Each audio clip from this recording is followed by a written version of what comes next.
company.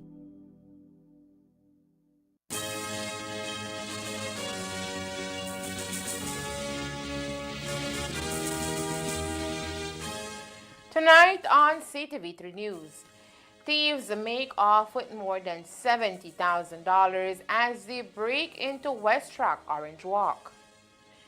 A brutal murder in the city as a member of the Belize Coast Guard is killed in front of his wife and 2 children. A team of officers attached to the anti-narcotics unit descend upon the Shipyard community. We'll tell you what they were doing in the area.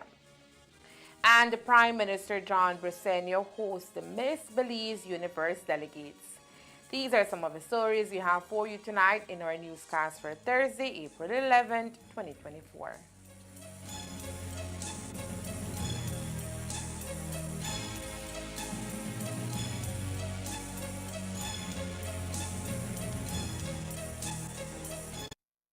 The April sale is now at Cellular World. Enjoy massive savings store-wide and take your luck when you get a chance to get cash back with our Scratch and Win Tickets giveaway.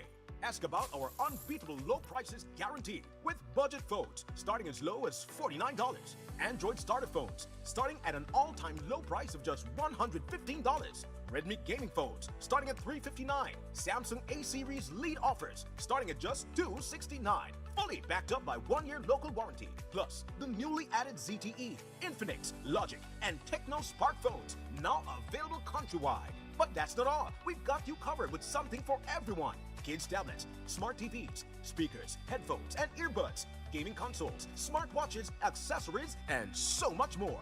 Visit any of our stores in Belize City, Belmopan, San Pedro, and now in Orange Walk to start shopping today. Or shop with us via our virtual store through Facebook, Instagram, or WhatsApp at 615-5141. Don't miss out. We got the deal for you.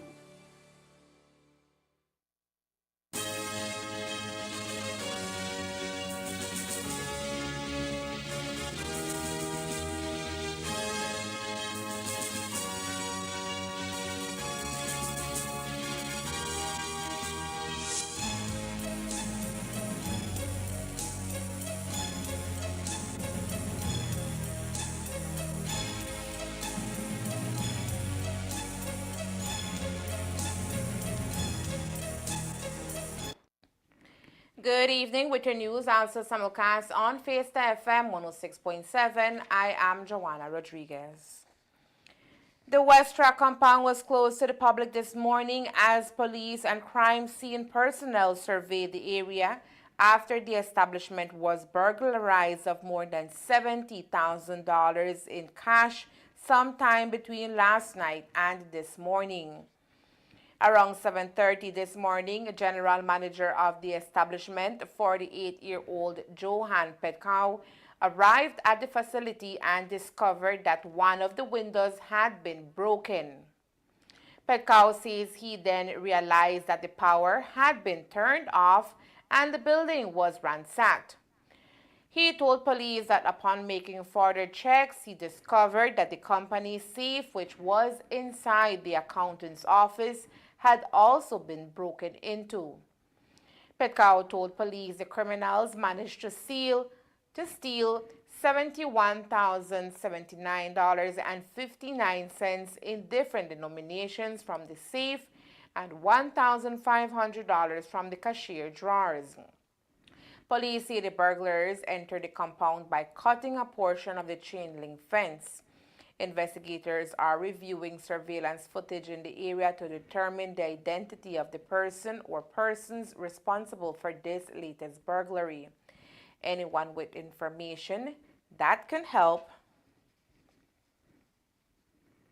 to detain the persons responsible can contact any police station. The Belize Coast Guard is tonight coming to terms after losing one of their own to the hands of a gunman. The incident happened last night in Belize City. After the shots receded, 26-year-old Charles James lay dead on the ground. Commissioner of Police has confirmed to the media that the murder happened on Consuelo Street in the Old Capital and is presumably rooted from an affair with a woman and the deceased. Last night around 8 p.m., police received information of shots fired on Consuelo Street in the St. Martin's de Porres area. Upon arrival, police observed a male person who was later identified as a member of the Belize Coast Guard, suffering from gunshot injuries. He was transported to the Carl Hushner Memorial Hospital, where he was pronounced dead on arrival. Police, in responding to the incident, encountered two men who were fleeing the crime scene at the particular moment. They first encountered a police officer who was off duty in plain clothes, and upon the police officer saying to them, "Police," they turned the weapon at the police, but did not fire. But the police fired at them, fearing for his life. He did fire at them. They continued fleeing, and little after that, they encountered another police officer who was on duty and was dressed in BDU. And this police officer came face to face with the two alleged gunmen, and they fired shots at the police. The police returned fire, and the two men continued to run. While the police officer was shot at by the gunman, the bullet holes on the shirt now remain as evidence of how narrowly he escaped being injured. The duo managed to escape the scene. Moments later, the police were called to respond to an area near Hall Street, where police say they found the prime suspect in the murder suffering from a gunshot wound. Moments later, the police got information of a person who was seen bleeding at a particular location, and police responded, where they found one Jalen Jones, who was suffering from gunshot injury to the foot, and seemingly he had already gotten someone to assist him in tying the wound to prevent, to stop the bleeding. Police took custody of Jones, and from all indications, he was dressed in the same clothing that one of the two alleged gunmen were dressed in. And police also followed the blood trail from where the officers had fired shots at the gunmen, and the blood trail led to where he was found. So we are sure that he was one of those persons who is involved in the murder, and was also one of those who shot at the police. Following that, the police, as you know, there is a standing protocol that we do not transport injured persons to the hospital. The police only transport the dead. Injured persons are to be transported by the ambulance, and so the police officers had took the young man to the Mahogany station, awaiting the ambulance to arrive so that the ambulance could have transported him to the hospital. For me, I personally would not want for the police to have escorted him, for the main fact that he is the same one who had shot at the police. And secondly, it was the same police officers that he had shot at who had him in custody. So to avoid any speculations, I would have preferred the ambulance to take him. I saw a live last night where persons were going off and saying that the police had the man in the vehicle to bleed to death. Let me say the man's injuries was not life-threatening. The bleeding had stopped because they had tied it up with something, and the police were just waiting for the ambulance to come and take him. Seeing that the ambulance took too long, the police eventually took him to the hospital. But again, persons were flustered because they were not allowed to go near the police vehicle, and that could be for the simple fact that when you have a person who is accused of killing another in the same area, they won't want to have anybody approach the vehicle that he would be in, because what if it would have been associated with the person that he had killed, who would have wanted them to come and just kill him in the police vehicle. So police had to make sure that the accused was safe while in their care at that particular moment. Now, the noise in the market is that police were negligent in not taking the injured gunman to the nearest hospital. Compol corrected that notion. At times, police do it, but there are times when police officers don't do it. And if they don't do it, I cannot blame them because it's something, if they do it and something goes wrong, like there was a case where the police had transported the injured person to the hospital, and along the way, the person died. The family members blamed the police for that because they said that the police should have left the man to be taken by the ambulance so that he could have received treatment along the way to the hospital, which the police could not provide in a police mobile. So it is damn if you do and damn if you don't. So, but you do you think that the officers may have acted in a non-compassionate manner, in an uncompassionate manner? I apologize, because this suspect is the same person who tried to kill them. I wouldn't say that because when the ambulance took too long to come, they end up taking the person to the hospital. It was not a long wait, no. And so then the people who are aggrieved, how do they deal with their complaint? I think for the most part, the public outcry was because they did not know what the young man did, because they were misled by the mother, who said in the live that the young man was shot while he was passing somewhere, which is bogus. That is not true. He is one of the gunmen who went and killed the Coast Guard and shot at the police. So had the public had that information, I'm sure the public would not have reacted the way they did. Yes, we do have overwhelming evidence to support the fact that he was one of the persons who went to the house and shoot. But no weapon at this time. We are going back to the area. We have been made to understand where the weapon may have been dropped in the canal, and so we'll be going back to the area with some equipment to see if we can retrieve it. Police continue their investigations and are hopeful for a conviction. But while officers did not act carelessly, according to the Commissioner of Police, the family of the presumably trigger man have a different narrative. The family has even lawyered up and plans to sue the police department. We filed a professional standards report this morning with the police department. We do intend to hire lawyers and seek every legal remedy that we are afforded here in Belize as well as internationally. I do have my legal team in the United States aware of this, the U.S. Embassy as well. And I intend to seek every legal recourse for myself, my in-laws, and my brother-in-law. Reviewing what I spoke with the detectives this morning, they do not have any physical evidence connecting my brother-in-law to the shooting of the Coast Guard officer. What they have is speculation, and they have a profiling of my brother-in-law, which I believe is very disturbing and very disgusting. When I came to the scene last night, what I saw was horrific. It was the lowest level of police crime scene, people trampling around, nobody helping my brother-in-law. His injuries could have been anything from maybe a flesh wound to serious injuries, but he was shot with bullets, and bullets need medical attention. They didn't.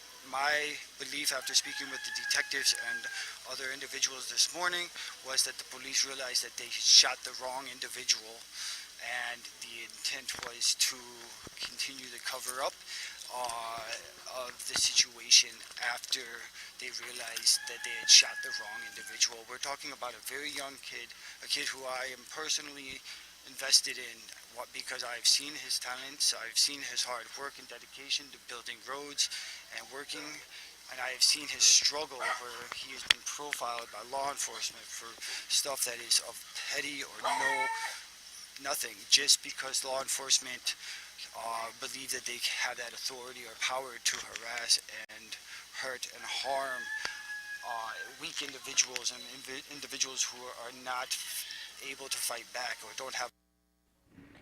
Joseph Camp, the brother-in-law of detainee, says he was also assaulted by the police last night while at the police station. Just last night out at the Mahogany police station, while they were there, because it was the first stop of several that the police made before taking him to the hospital, the police officer had pepper sprayed me and they shoved me around. I wasn't obstructing any kind of investigation. They had not given me a warning. They had just simply pepper sprayed me.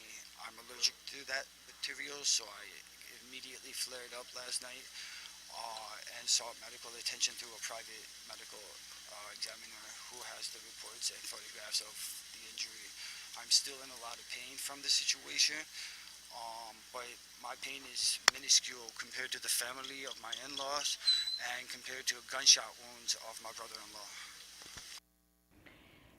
As for the mother of the detainee, she claims he is being falsely accused since he was home earlier. In 2010, I was arrested for changing my grades at the University of Central Missouri. I thought that it would be easier to change my grades. The police thought it would be a felony. 3 years later, I was acquitted of all of those charges except for a minor offense. The convicted felony portion of the charges is speculation, defamation, and 15 years old. A person grows and a person learns and a person becomes a better person over the course of 15 years. If you want to hold that conduct against me now, that is appalling and disgusting. It is my belief that the state of emergencies that are happening in the city of Belize City and the country of Belize, having seen similar situations in other countries, travel extensively. I believe that these states of emergencies are human rights violations. They are being randomly targeted and dragnet operations in which the individuals are profiled, in which individuals are being arrested and denied their liberties, denied their civil rights, denied their freedoms, all on suspicion or all on the officer who just decides he wants to be corrupted that day. And yes, I am very afraid of retaliation. I'm very much afraid that these law enforcement are spinning 15-year-old conduct that I was acquitted of. And unfortunately, that's my past, but more fortunately, that was 15 years ago and I have nothing to hide. If law enforcement are using 15-year-old material because they can't find something more recently, then I must be doing something very, very good. As for the mother of the detainee, she claims he is being falsely accused since he was home earlier. Well, I'm in my bed. My son may come in a few minutes ago, come eat some macaroni out of the pot with bread, so I tell him, no, eat out all of the macaroni and thing. So he come outside, lock the door, my daughter they come heal me, bring something for me, and then gone, I continue lay down in the bed there. And after I hear some gunshot gone off. Recently, an alarming number of incidents related to gun violence has been plaguing the country, more so in Belize City. The latest incident that has attracted national attention is that of the killing of 26-year-old Coast Guard officer Charles James last night. Notably, the incident happened in an area where there is an active state of emergency. Today, while the Compol established that James's death is gang-related, he also stated his plea he will be to extend the SOE. Yes, there is. Or there are gang members who are involved in this particular killing. The suspects are from the PIV gang area.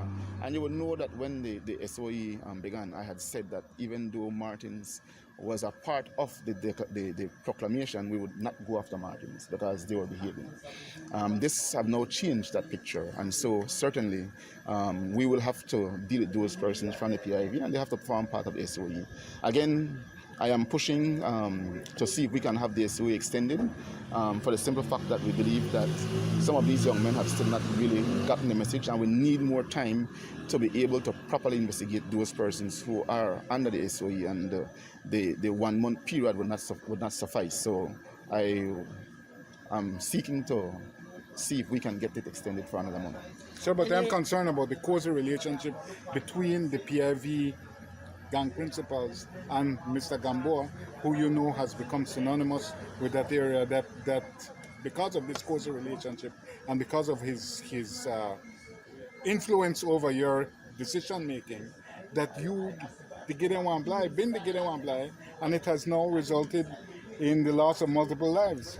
There you go again, being judgmental and pulling things from the sky without any basis. I'm not aware of any close relationship, and I'm not aware of anything where Gamboa influences my decisions. I am an independent-minded person, and so I don't act based on the influence of people. I act based on the situation on the ground, and I believe that the current situation on the ground dictates that we must do what I've said that we will do. Will it include the principles of PIV, drive, battery? It has to. You heard it, the state of emergency instrument may need to be amended for an extension. A team of officers attached to the anti-narcotics unit of the Belize Police Department were at Camp 20 in the Shipyard community here in Orange Walk. What operation were they carrying out? Well, reports suggest that it may be linked to some sort of a land fraud. Surveillance video made available to the media shows a dark tinted vehicle coming to a stop in front of this yard, presumably belonging to a Mennonite. A total of 4 officers alighted the pickup truck and closed into the gate that was locked. While the officers tried to make their presence known, the homeowners never did respond, so the officers backed off and drove away. The incident is one that pinches for answers, and the couple was questioned about it today.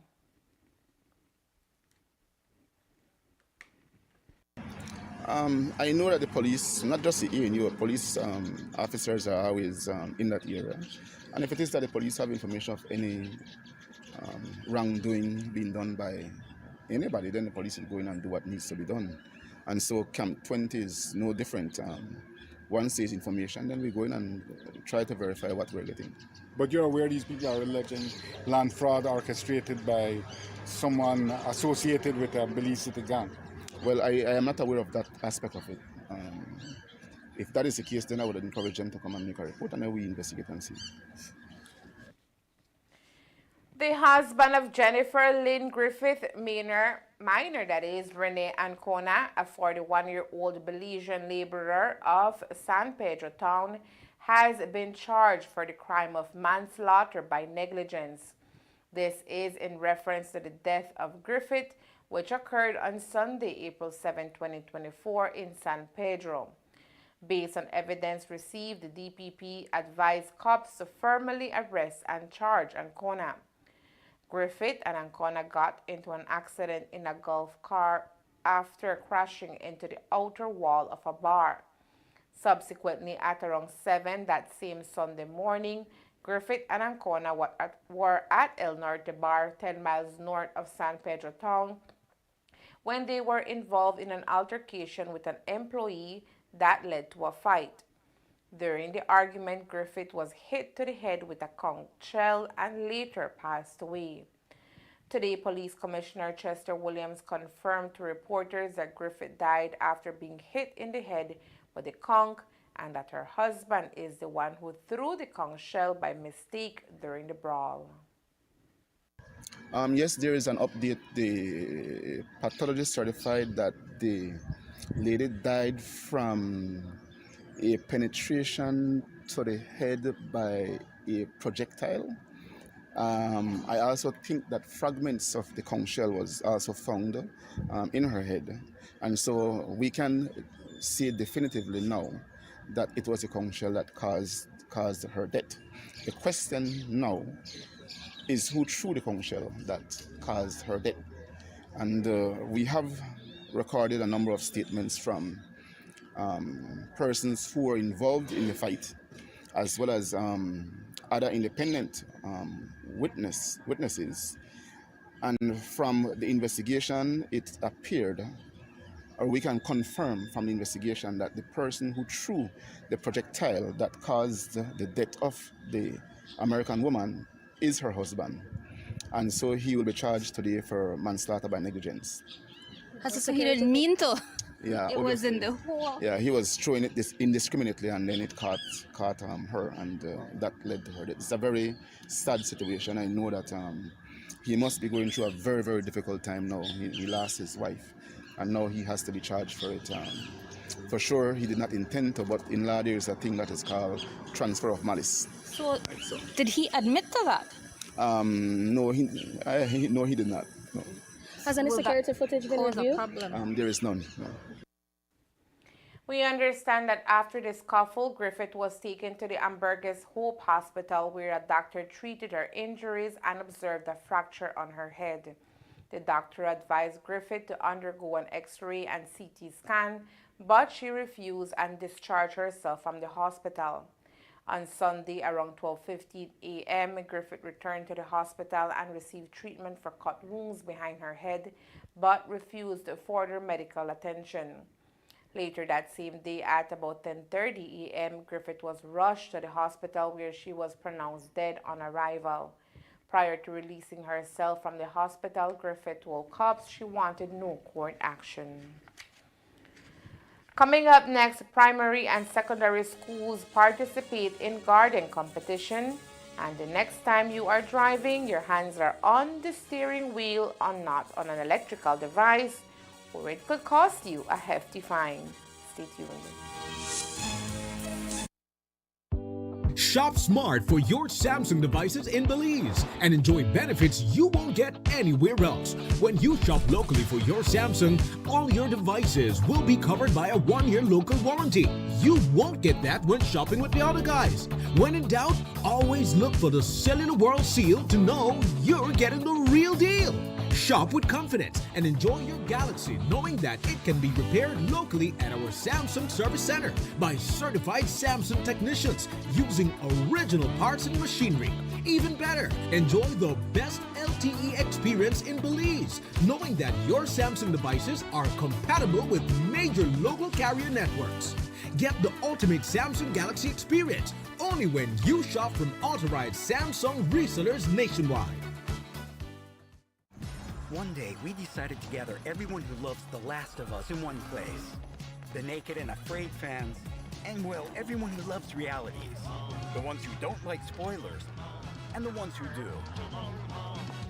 And those who love Barbie and Peppa Pig. That place is called Max. Well, it's not an actual place. It's on your screens, and there's room for everyone. Max is here to bring you more of the stories that you love. Max, the one to watch.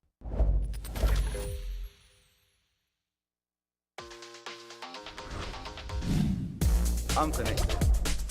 Yo. I'm connected. We're connected. Create the perfect broadband bundle that fits your style with Smart Connect. With the Junior Bundle, get 50% off your national calls and up to 6 gigabytes of data at no extra cost. Get postpaid added for an additional cost of only $25 with the Prime Bundle. Stay connected with unlimited smart-to-smart calls plus 6,300 megabytes of data and free international minutes. For the family, pay $28.13 more and get the Binge Watchers bundle with Netflix. This bundle gives you 4 profiles with unlimited streaming on multiple devices. Visit a showroom near you to sign up and personalize your own bundle combination with Smart Connect. Smart, bringing people together. Murders at a national level has increased when comparing the first 4 months of this year to last year. The trend does not make the country look good, much less the Belize Police Department. If we compare this year's numbers so far to last year, there is a drastic difference as we are looking at 9 more murders, an upscale of 40%. So, what's contributing to the increase and what will the department do to control the trend? Here is Commissioner of Police Chester Williams' response. Majority of the killings we're having now are outside the police preventative reach. And if you want to be fair and honest, you will accept that. But being the controversial person you are, you feeds on negativity. You will not accept that. From a policing standpoint, we continue to do what we can to prevent those murders that we can prevent. We don't know who is sleeping with whose woman. We don't know what friends are thinking when they go out and drink and one get drunk and decide to kill the other. We don't know when a man and a woman have an issue inside a house and one kill the other, like we saw in Corozal. These are things we don't know, so we cannot prevent those from happening. But those that are within the realm of the police prevention, we are doing what we can to prevent them. This year, the Ministry of Agriculture, Food Security and Enterprise launched the first ever primary and secondary school garden competition. The national competition was launched with the aim to promote agriculture education and to inspire a passion for sustainable farming among the youths in our country. The nationwide competition was launched in connection with the annual National Agriculture and Trade Show happening in late April. As we come near the end of the competition, the ministry has begun judging across the country with the goal of picking an overall winner in every district who will then compete to become the best primary and secondary school garden in the country.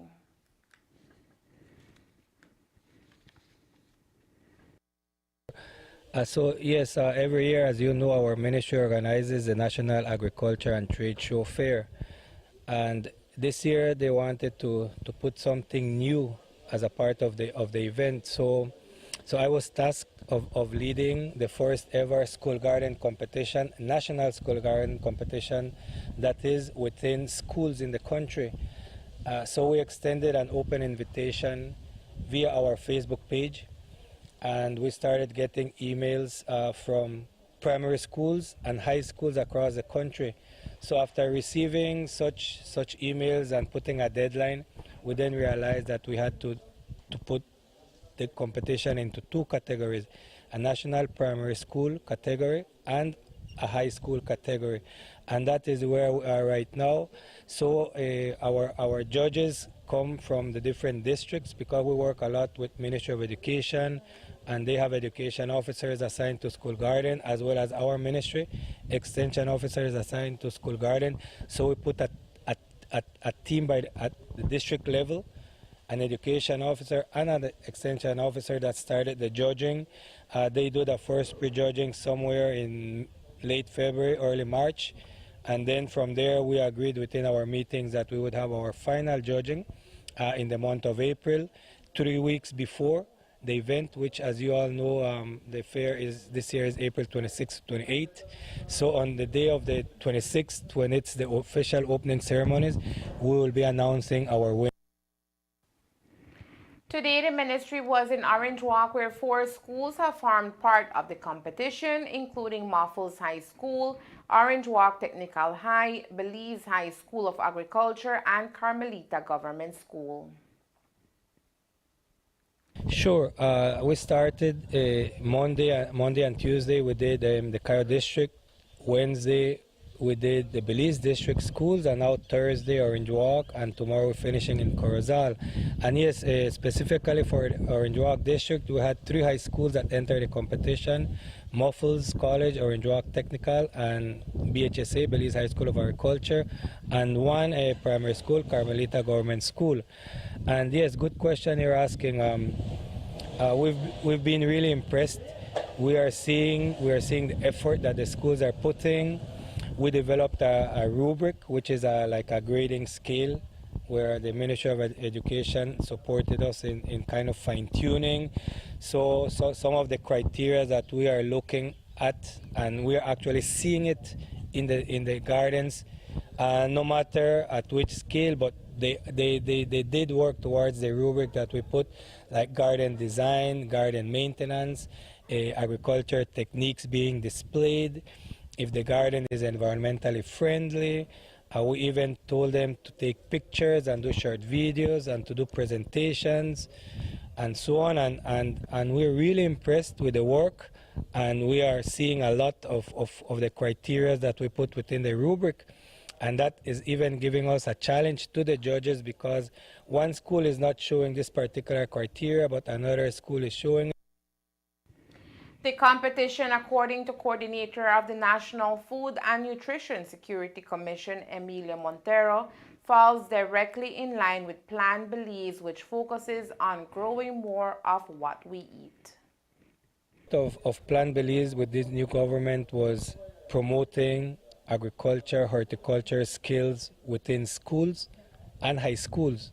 So we're linking that policy within the ministry's mandate also to promote agriculture within youth. Youth meaning males and females as well, because we have an aging farmer population, so we want to start to engage youth from an early age, primary school to high school, to get involved into agriculture. And we're starting to see those skills in the gardens that we're seeing. So I think we're heading the right path when it comes to promoting agriculture in education, primary schools, high schools, and eventually, well, you know UB also has a central campus in Central Farm that does agriculture. So that is the idea of the event, as well as a new idea of incorporating gardening in schools. And judging will take place in the Corozal district on Friday, after which winners will be announced at the district levels, who will compete against each other for the national title, which will be announced on April 27th at the agriculture grounds in Belmopan. Prime Minister John Briceño today hosted the Miss Universe Belize delegation here in Orange Walk Town for a special luncheon as the delegates head into final preparations before pageant day over the weekend. As part of the event today, the Prime Minister got to know more about each of the delegates and the new Miss Universe Belize organization. Being able to interact with the delegates and learn more about the pageant, which seeks to promote women power in our society, according to the Prime Minister, falls in line with the priorities of his government in areas of youth and gender equity. When I was in Chetumal, I think it was earlier this year or late last year, I saw a basketball court, and it had a dome over it, and it had no steel structure underneath. And I like the design. So I knew somebody that knows the people at their city council, ayuntamiento, and that person then put me in connection with the people that built them. And so the gentleman, he and his company, we met with them. They came here, they took measurements, they gave us an estimate, and we're quite excited. Now they have brought in the materials, and once we do the columns, to set it up is going to be very fast. It's just to connect one onto the other, and then it becomes one solid structure. I promised the people in Orange Walk Central, our young people, especially for many years out in the Union Town and whole of that San Francisco and Marcos Canoli area, that I wanted to fix that park. In collaboration with the town council, we fixed the first part, and also I must say that Belize Tourist Board was very helpful to give us a generous donation to be able to do that. And now, through my efforts in getting funds from central government, again working with the town council, now we're building the structure. Once that is finished, then the last phase, the third phase, will be to the back. The last part where we want to build a five-a-side football so that kids can go and play football, and hopefully to be able to put a track all around the court, or the park, that people can do use to exercise. Actually, I was pleased. One night I was passing there and I saw two couples. They were walking in the area, although it's not as big, but they're walking there as an exercise. So I want people to use this. But just as important, I want people to have a sense of ownership, for them to understand that this belongs to them, and that they need to help us to protect it, so that they could. Launched under new leadership, the Miss Belize organization, according to its national director, Destiny Arnold, seeks to raise the value of women in all aspects of our society. Yes, we have a lot of diversity because there were various requirements that were lifted, such as the requirement to not have been a mother. You can now be a mother. There is no age limit, so as long as you're at the age of 18, you are able to compete. We actually have a 38-year-old competing, and we are able to be married. We have a married woman as well, and is the first delegate to ever compete for the crown that has been married. So we definitely have a diverse set of group that reflects all a woman is and all she can be. It's just looking at a woman at a deeper level, because we all know that with life experience, we become more wise. We can share different levels of wisdom with one another. So when we are tapping into a woman who is now married or has kids and other certain life experiences, we're able to share our stories and learn from each other. So it's definitely something that I am very grateful for being a part of this year for the first time, and something that I'm looking forward to continue to happen, to keep on going beneath or past the surface level of a woman.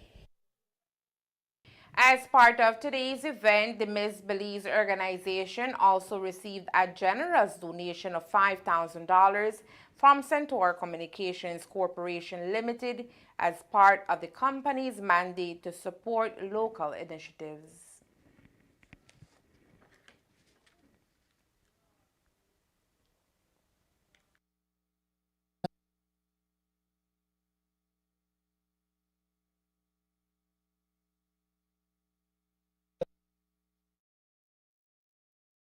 Accepted on behalf of Center Communications Corp. We wish all the contestants all the best. I know only one can win, but everybody will come out a winner because it's a tremendously good experience for everybody. I'm sure that you've been through it, but yes. Everybody comes out winning by all the experiences that you have, the relationships you develop, the people you get to know, and everything. So I'm sure that you'll put this to good use in the contest, and I wish you all the best. Thank you so much for extending this gracious donation. I really appreciate it. It's really going to contribute to what we're trying to do with the women across Belize, not just our title holder, but the impact that we have on our country as well. Right. So thank you for being a part of it, and we look forward to our continued relationship. Thank you. Thank you. In Friday's newscast, we will be hearing from a few of the Miss Universe Belize delegates as they prepare to head into the pageant on Saturday, April 13th at the Belize Civic Center in Belize City. Over the past months, many lives have been claimed by fatal road traffic accidents. In most instances, occupants fail to use their seat belts, while in other instances, high speeding, driving under the influence of alcohol, or using a mobile device while driving contributed to the accident. In a move to reduce road traffic incidences, Belize is slowly moving towards implanting international laws that govern the road. Now there is a law now that directly inculpates persons failing to abide by the following traffic regulations. 1. Driving with no seat belts or driving while using an electronic device. While the rules came into effect in March, the month also served as a warning period for motorists. That warning period expired effective April 1st, and now police and the traffic officers are ready to enforce the legislation. I think that regulation came into force 1st of March this year. It certainly gives the police and the traffic wardens the authority in law to be able to issue violation tickets for any person who is found to be driving a motor vehicle not wearing a seat belt, or persons who are on a cell phone whilst they're driving. So it is a good thing. I must say that many a times we see people committing these infractions. I myself do it at times, so I have to make the adjustment as well. As you would know, I am a person who traverses the country a lot, and if I know I'm going somewhere that I will return home later than expected, I would not take my driver because he have to go home to his family. So I would normally drive myself. And when I do drive myself, I still have to be paying attention to the phone. Messages are coming in, cars are coming in, so I have a my vehicle. When I connect it to the when I connect the phone to the vehicle, there is an application on my phone that allows the phone to read the text. So that is good, and I also use the application where I can speak to the phone and the phone write the text messages, and then just say send and it sends it. So there is that hands-free capability with the phone once connected to the vehicle, but it still is a distraction at times. So again, it's just a matter for us to make that adjustment and make sure that we comply with the regulations. In terms of the seatbelt, we know that there have been many instances where seatbelts do save lives. We have had a number of traffic fatalities on our highways, and so it is important that drivers as well as passengers in vehicles wear the seatbelt. It is to save your own life should the need arise. Williams says a piece of law will be put to use in order to save lives. And that's the news. We invite you to join us. I think the previous law.